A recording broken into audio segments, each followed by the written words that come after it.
What is up, y'all? Welcome back, and everybody new, welcome to the D Struggles YouTube channel. I'm your host on the East Coast, and today we're going to be going over this video log. But before we get started, I'd like to announce that I had just created a Facebook group page called Auto Struggles, a place to share your build.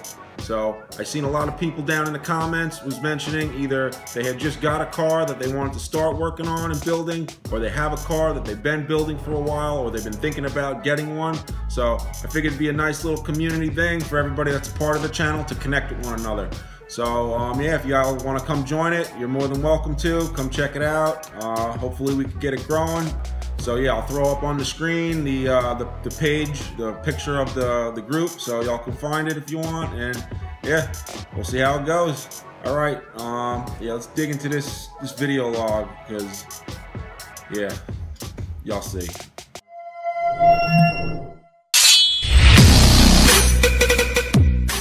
All right, y'all, so I drove the car quite a few times over the past couple days now, and the tune seems to be great.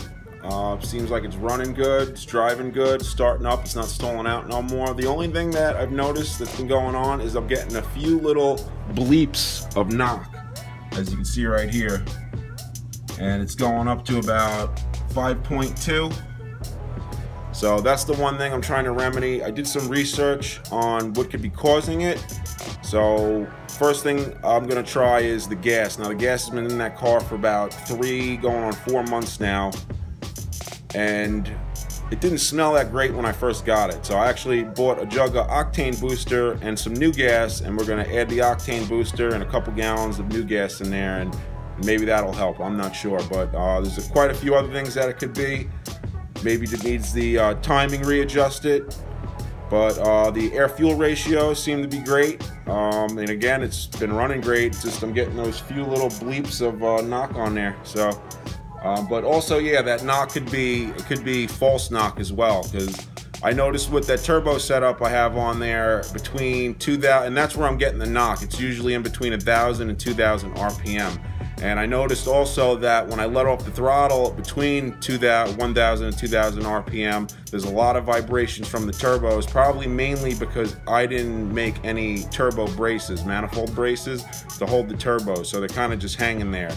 I might have to go back in and figure out some kind of bracing mechanism in there to keep them more stiffer so they don't vibrate as much on the lower RPMs. So that's what I'm hoping it is. It's just false knock. But one thing that I didn't do when I had the engine apart, which I should have done, was clean the valves off. I did notice some carbon buildup on the valves, and really when I took the springs out, I should have pulled the valves all the way out and cleaned them up real good and then put them back in, but I didn't. So I seen online that carbon buildup could cause pre-ignition, which can cause knocking. So I don't know, hopefully we figure it all out, and yeah, the engine doesn't get damaged in the process.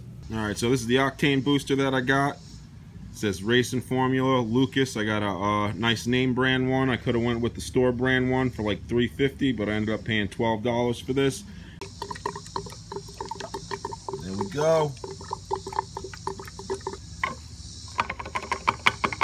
Typically I don't put this additive stuff in my car, but because of what's going on, and this gas is like 3-4 months old, I don't want to take any chances. Like I said, it kind of smelled funny when I got it, so it could have, you know, had some water or something in it, who knows.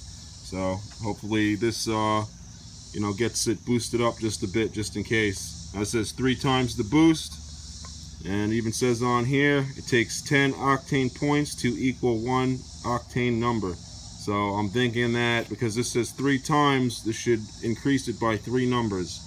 All right, so that bit of footage was just before we jumped in the car and started driving it. Figured I'd just share that as well, since, you know, that was the beginning of the day. Now, the whole reason why I made this video log was for the tuner. I figured I'd make him a video log with a matching scan log. This way he can, you know, put them together and see exactly what's going on, the revs. You can check out all the gauges, because that's what he asked me about, the gauges and what they were reading and all that, what the RPM was at a certain boost, and the air-fuel ratio gauge. So I figured I'd just make him a video log with that information on it. This way, you know, he had a good understanding of what was going on with the car while he was looking at the data log. Let it warm up for 5 minutes, and then we're gonna take off. Alright, we just hit 180 degrees. Take a first spin. Oh, I hate that I have to make this video. I was really dreading making it since the day this happened, but yeah. I'm still dreading it. And I'm sitting here making it. Aggravating, I tell you. Aggravating.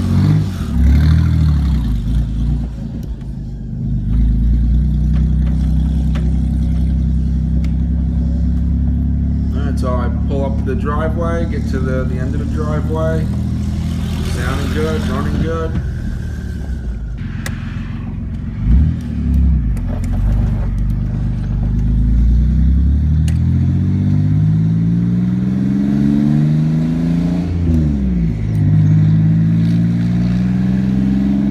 Down to my first stoplight, everything seems swell, great.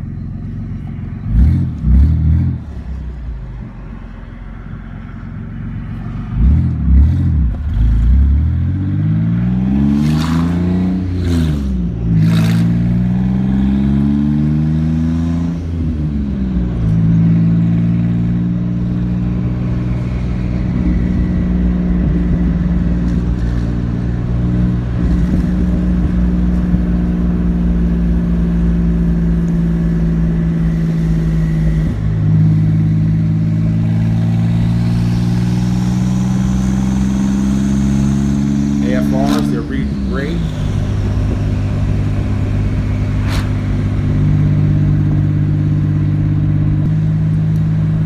And then right here is where catastrophe hits. My second stop sign when I let off the clutch and the gas. You see that oil pressure drop. Right at that moment, I'm almost positive that's when the bearing spun. That's what I'm pretty much thinking what happened. I got a spun bearing.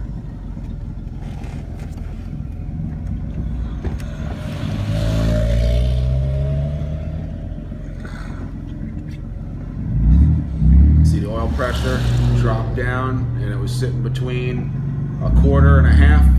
That's the lowest I've ever seen it before as of right now in this video. It's always been at 60 psi or greater since I put the car together, you know, the first couple times I drove it.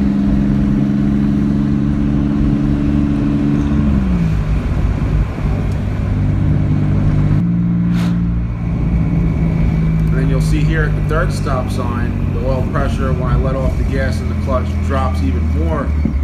It gets down to almost 1/4. So I must have just been wearing the crap out of this bearing after it had spun, and I was just chewing it up in there for it to keep losing oil pressure more and more every time.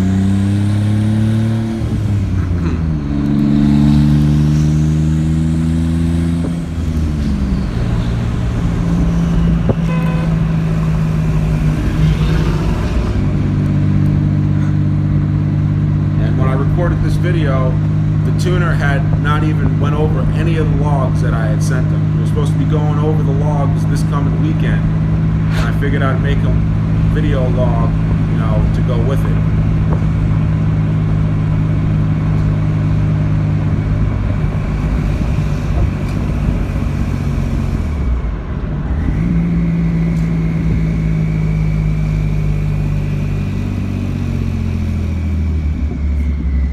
See, that time when I came to a stop, it almost touched the 1/4 mark. Alright, we're going to get on her this time. But yeah, she's pulling good, I gotta say. Boost is coming up good. I'm in the high rev. You also notice the boost is kicking in at a higher RPM. Looks like it's, you know, boost is starting to hit in like 4,000 RPM. And then it maxes out pretty much around 500.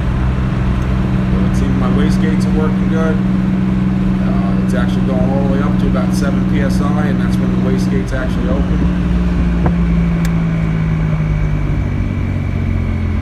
Oh, see, that was at the first point where it went below a quarter, the oil pressure.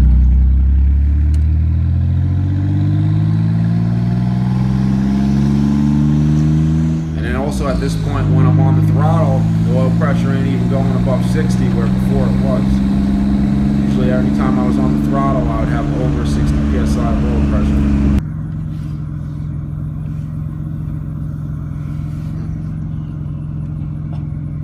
Yeah, and I can't believe the whole time while I was driving in this video, I was more concerned at looking at the air-fuel ratio gauge and the boost gauge, and I wasn't really paying attention to the oil pressure whatsoever.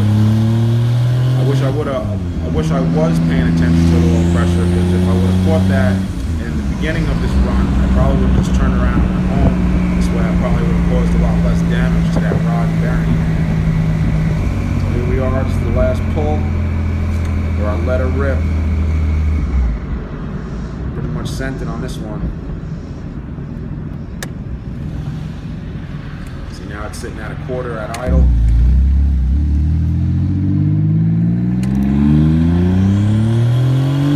Chewing it up, chewing it up. Yeah, once I get into boost, man, you see that RPM gauge, it really pulls up there. That was some full throttles. Oh yeah. Alright, enough fun. I don't want to blow her up. Yeah, you can hear it. If you listen closely when I'm cruising, you can hear it knocking. When I come to a stop, you can hear it knocking. But it was knocking so lightly and the car's so loud, I couldn't even hear it. If I would have at least heard it or been paying attention to the oil pressure, I probably would have stopped doing the pulls and just took it home. Ooh, I hear bad knock. I'm actually hearing it. I hope I didn't mess up something.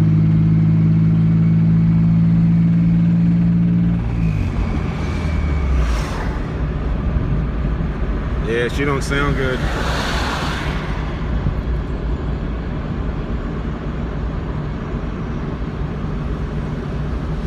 Don't sound good at all.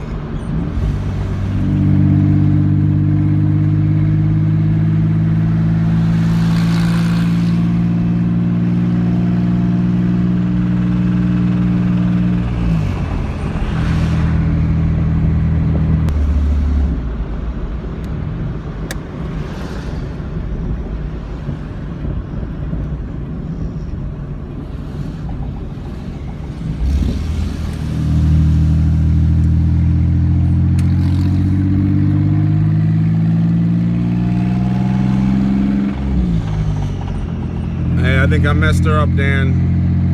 She sounds knocking pretty bad.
And the guy that helped me tune the car, he ended up getting a chance after this happened to go over the logs and the video. And he actually said the tune was great.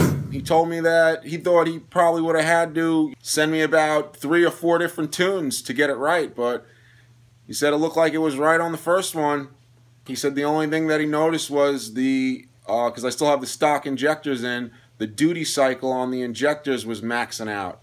And he said to put in the 80-pound ones that I had But he also said that the 60 ones were easier to tune with than the 80, so I'm actually thinking about going to grab some 60s. I was just looking on eBay the other day. I seen a set on there for $100, some 60-pound Siemens Deca, so I might just grab them. In the end result, I messed up because there was things I should have did to the engine before I put it together. But one, I'm inexperienced in what I'm doing, and two, I was in a rush. You know, even though it took me long enough, I felt like when I was down to certain points, like cleaning the valves off, putting new bearings in on the rods, pretty much in my head said, I'm gonna send it, fuck it, see what happens.